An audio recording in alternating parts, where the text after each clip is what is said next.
Bonsoir on South Africa tonight. The World Athletics Championships are into day 3 of action in Budapest, Hungary. One of the big draw cards tonight is the women's 100 meters, which has the semi-finals and the finals taking place on the same night. Track fans will be watching closely, as will former sprint star Geraldine Pillay, who joins us live via Zoom. A very good evening, Geraldine. Always lovely speaking athletics with you. Let me start off with Akani Simbini's false start yesterday. How disappointing was that for Team South Africa that was expecting its first medal of the tournament?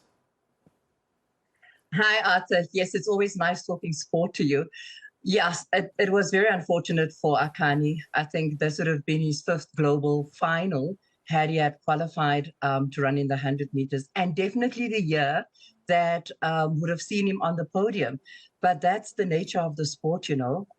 Unfortunately, he false started, and he accepted it and welcomed the decision, respected the decision, and the competitors didn't really challenge it.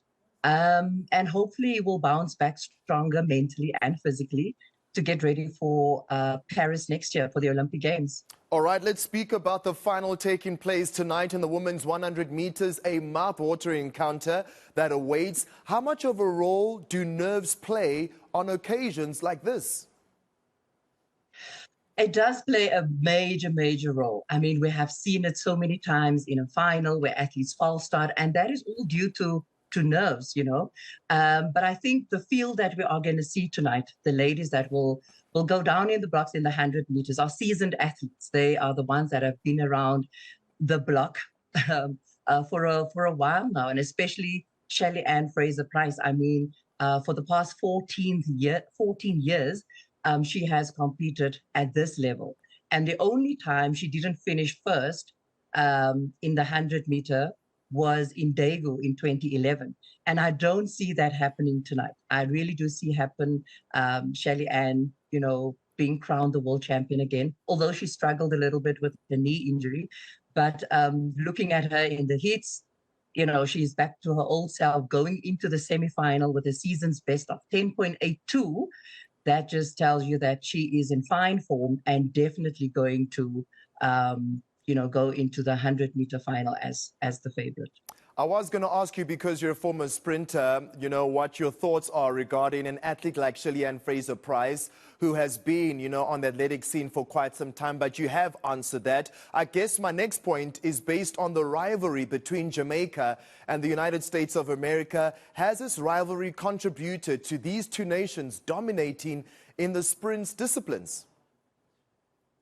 Yes, it has indeed. I mean, you can see the uprising in the women's sprint. I mean, in the absence of Usain Bolt, the excitement is still on the track, and it's now in the female races. We've seen Sha'Carri coming back, a new look, totally revamped. She has let go of her weave in the USA 100-meter finals, and that kind of indicated that she's a new Sha'Carri, and she means business. With a season's best of 10.7, she is really going to give the Jamaicans, Sharika as well as Shelly Ann, a run for their money. And it's going to take a very fast time for any lady, and hopefully it will be Shelly Ann, to take the title this year. Oh, I've got to put you on the spot. I hate doing it, but you're someone whose predictions always come right because you've competed at the highest level. Who do you see coming out on top tonight?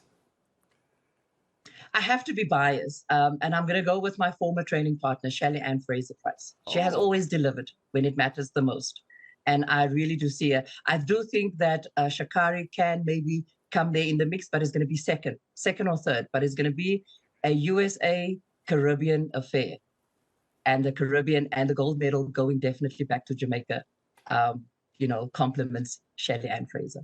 I say if Geraldine Pillay was in the women's 100-meter final, she would have won that gold medal. But thank you very much for your time, Geraldine. We have run out of time. Thanks for your expertise as usual.